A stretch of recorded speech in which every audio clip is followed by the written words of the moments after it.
Welcome back, PERK'S reCAP Podcast. The Yankees lost 2 out of 3 to the Red Sox. I was looking forward to the series, and it was a disappointment. Obviously, that one stings. I hate losing to the Red Sox. I don't care what the record is. I don't care how many games we have ahead, a lead over them or in the division, whatever the scenario is. I just don't want to lose to them. I hate losing to them. I know it'll happen again, and it'll sting that time too. And I also know that the rivalry isn't what it once was, but I think it will be again. They kind of come in cycles, and it'll be brutal once again. At some point, they'll both be good again, and there'll be blood games again. I know we're not at that point right now with this rivalry. The Red Sox are under 500, and all in all, you lose 2 out of 3. What did they gain? Okay, they gained one game on you. Whoop-de-doo. They were 10 back. Or 10 and a half back, whatever they were. They gained one game. Not the end of the world, obviously. But like I said, I just don't like losing to the Boston Red Sox. We got a chance, though, next weekend. It's beginning Friday. Today is Sunday night. I'm recording this. Friday, we will have another chance against the Red Sox in Boston. 3 games there. How about we just return the favor? They beat us 2 out of 3 in New York. How about we go to Boston and beat them 2 out of 3? That sure would be nice. Before that, we have Kansas City, and hopefully we can just take care of business against Kansas City. Also a team around 500. There are a couple games over 500, though. But they're trailing by a wider margin because Detroit is playing out of their mind, and they are playing the best baseball in the game. Right now, they have the best record, and they look really, really good. You got to start paying attention to Detroit because it seems like they're going to be a force. But as for these 3 games, Yankees come out first game. I got to give Will Warren some credit. Will Warren comes out and gives up some runs here early on, settles down, fights through it, and ends up pitching into the 6th inning. Was 5 1/3. Gave up 4 earned runs. Like I said, though, they were early. He only gave up 3 hits, 6 strikeouts he had, and he did end up getting the win. He's 4-3. This was a win for the Yankees on Friday, June 6th, a 9-6 victory. Will Warren's ERA, though, is still 5.34. Not quite really good enough, but what are you going to do? This is what you get when you're starting Will Warren and Schmidt and Yarbrough, and these things happen. But the Yankees, even though he gave up those 4 runs, the Yankees really gave some good run support to the whole pitching staff by scoring 9. Hendrick came in for an inning and gave up. Hedrick came in, gave up 2 runs. Did strike out the side for his inning, but 2 hits and 2 runs, not good enough. Fernando Cruz, 2/3 of an inning, 2 Ks. Didn't give up anything. Loizaga, an inning, 1 hit, didn't give up anything. And Devin Williams, 1 inning, 1 K, didn't give up anything. Got the save, and his ERA standing at 6.08. I mean, every time you think he's going to start really getting on a good roll, and he's got a few in a row where he hasn't given up anything, he goes an inning, and he gives up 3 runs or something, and the ERA balloons again. So I don't think we're going to get a year out of Devin Williams where at the end his numbers are going to look normal. I think his ERA is going to be bloated regardless now. His ERA is probably going to be in the 3s or high 3s, and that's if he gets going, and he's got to get going. But that's just where we're at with him right now. That's the reality. At the plate, Jazz hit his 9th home run, went 3 for 5 and had 4 RBIs. Was really the hitting star of this game. Goldschmidt hit a home run, his 7th. Judge went 3 for 5, and I said he wasn't going to sniff 400 again, and he's getting close again. It's getting close. I did not do the batting averages this time. I'll do those next time. But I will tell you that at the end of the series, Judge is now back to 396. He's within striking distance of 400 again. And he had gone all the way down to, I think, 389 or 390 at some point. And he's back up to 396. He had a good weekend. Volpe hit a home run, his eighth. That was it. He went 1-for-1, hit that home run, had 3 RBIs, and then he got hit on the elbow. I will touch on this at the end, but just remember that he got hit on the elbow and played 1 inning and then left the game. Yankees had 14 hits and left 10 men on base. Not good enough. Speaking of not good enough, Saturday the 7th, a 10-7 loss. Yarbrough was not only he was not good enough, he was not. There's no real word to describe it, really. I mean, he was bad. Yarbrough, 4 innings, 9 hits, 8 earned runs. 8 earned runs. 2 walks, 3 Ks. Took the loss. His first on the year is 3-1. His ERA only 4.17, still kind of respectable because of the start he had earlier. His last few starts were all really, really good. But this was an absolute stinker. And as I said before, you got Will Warren and Yarbrough in a series. It's really tough to win that series. And that's exactly how it's set up here. And that's exactly what happened here. Yarbrough and Warren. So that's how it shook out. So Yarbrough basically doesn't give him a shot. I will give the Yankees credit. The final score was 10-7. They fought all the way back, but their bullpen also failed them. Other than De Los Santos. De Los Santos comes in, stabilizes the game, and lets the Yankees mount that comeback. 3 innings, 1 hit, 2 walks, 2 Ks, no runs. 3 innings from a reliever. That never happens. His ERA for the season is standing at 2.40. So bravo, De Los Santos. That was much needed and much appreciated. Leiter Jr. came on for an inning, gave a hit, struck out the side, 3.38 ERA for him.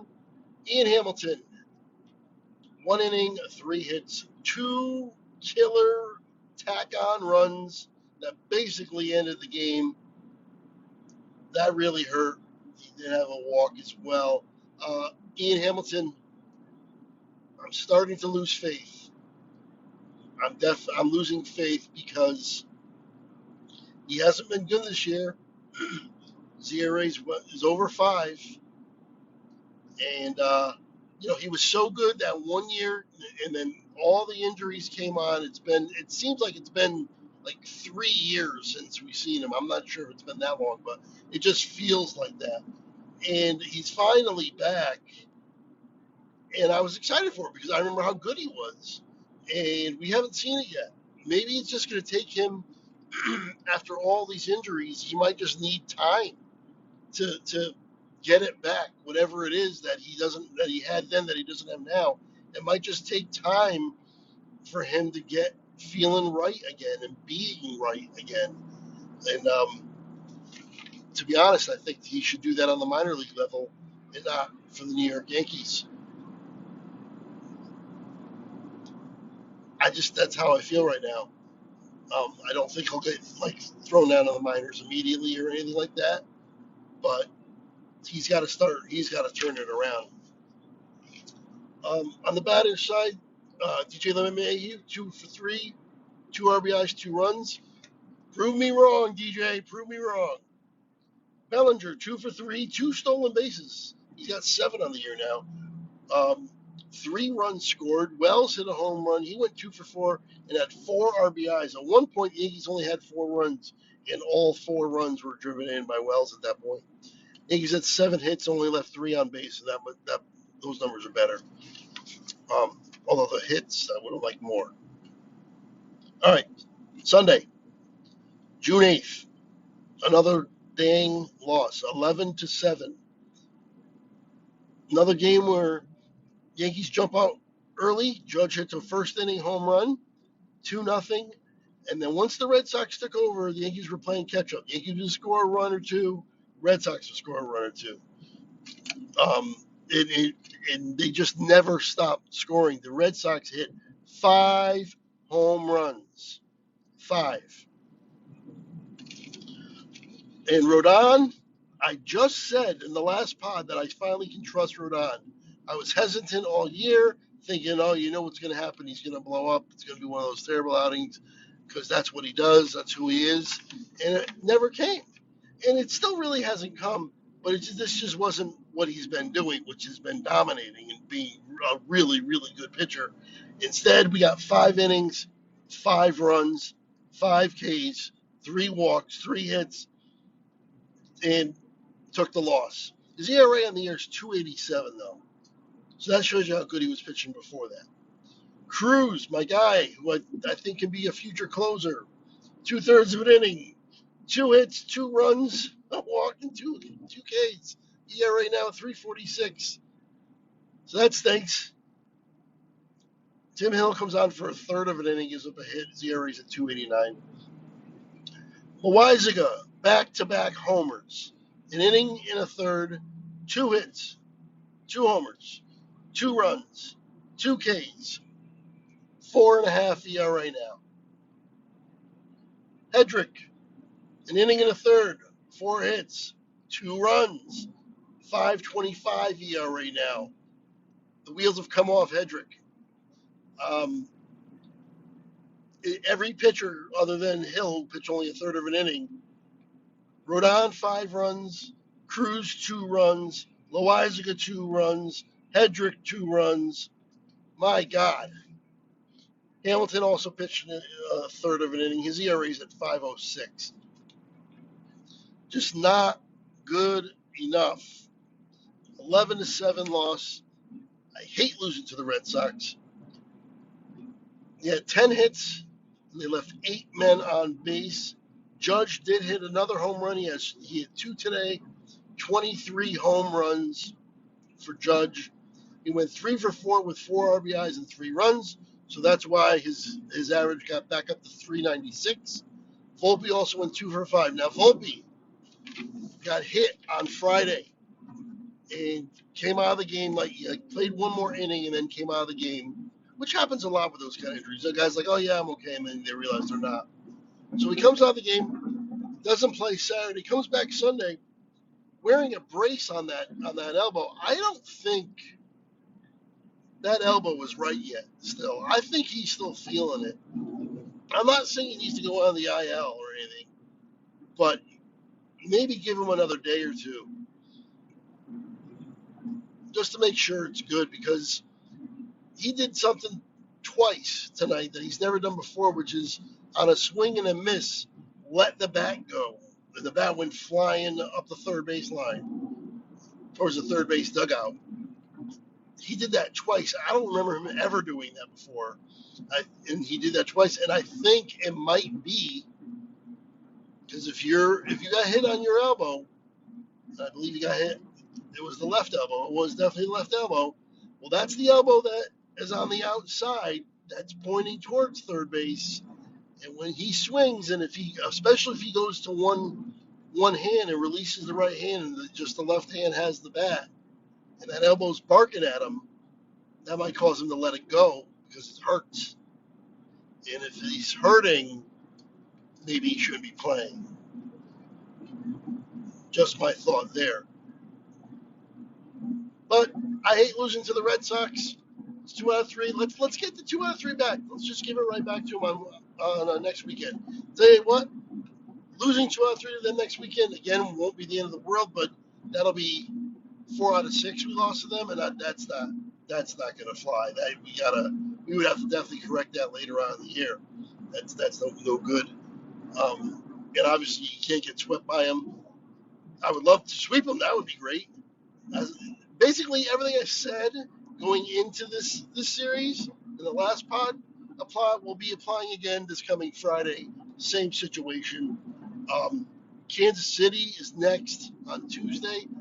They're a 500 team, a little bit above 500. Red Sox are a little bit below 500.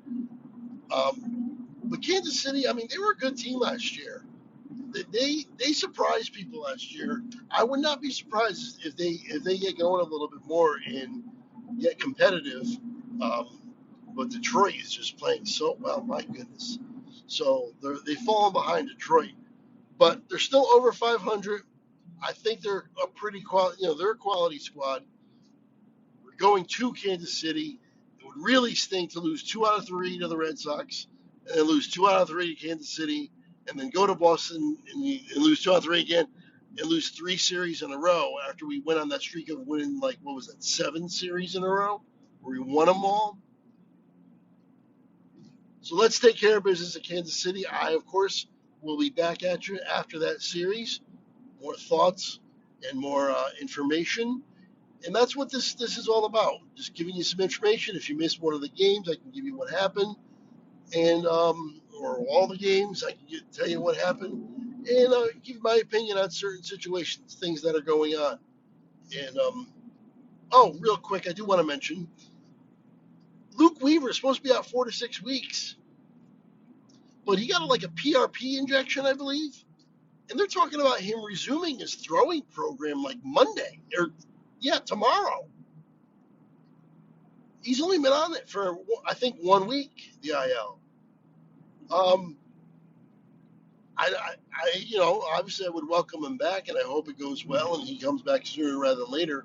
I still think he's probably going to miss the rest of June. July 1st would be the earliest timetable, or the first week of July, because that would be right about 4 weeks. But it would be nice that he comes back on the earlier side, 4 weeks instead of 6 to 8, and maybe even earlier. I don't know. I'm just very encouraged by the fact that he's already going to go to a throwing program. And I gotta say, if he comes back earlier, sooner rather than later, I'd put him back in the closer role.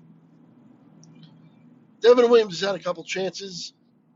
He's got both saves, but one was very hairy, very scary, and just on the edge of your seat. And he's just walking people and all kinds of traffic on the bases and giving up runs. And unless from now till whenever Weaver does come back, he really is shut down and lights out and comes back fully in his Devin Williams,